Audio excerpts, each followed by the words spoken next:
என்ன குட்டச்சி கதவை சத்திட்டு படிக்கட்டு அடியில் உட்காந்துருக்கா? ஏமா என்னம்மா கதவை திறந்து போட்டு இங்கே வந்து உட்காந்துருக்க?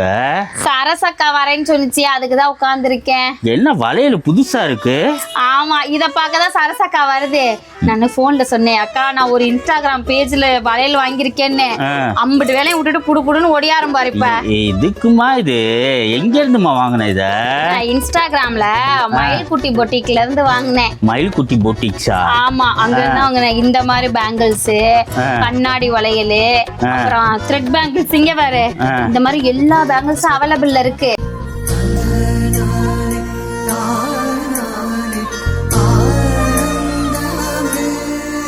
அந்த பேஜை வந்து நான் டேக் பண்றேன், செக் பண்ணி பாருங்க.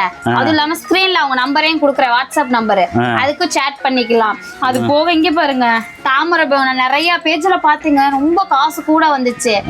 வாங்கியே ஆகணும்னு இருந்தேன். அன்னைக்கு சாந்தி போட்டுட்டு இப்படியே திரிஞ்சாளா, அவ முன்னாடி இங்க பாரு காமாட்சி வச்சு இது தாமரை நல்லா இருக்கா பாரு.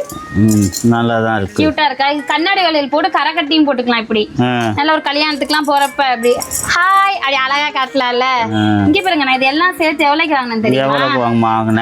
750 ரூபா ஃப்ரீ ஷிப்பிங்ல வாங்கினேன். 750 ரூபா ஏதுமா உனக்கு? அது உங்க சட்டை பாக்கெட்ல தாங்க எடுத்தேன். நான் ஸ்கிரீன்ல தர நம்பருக்கு டிஎம் பண்ணிக்கோங்க. அவங்க சேனலையும் ஃபாலோ பண்ணிக்கிட்டு வாங்கிக்கோங்க. குவாலிட்டி வைஸ் ரொம்ப அருமையா இருக்கு. நான் என் வீட்டுக்கார சட்டை பாக்கெட்ல இருந்து திருடி வாங்கிட்டு, நீங்க யார் சட்டை பாக்கெட்ல திருடி? சரசக்கா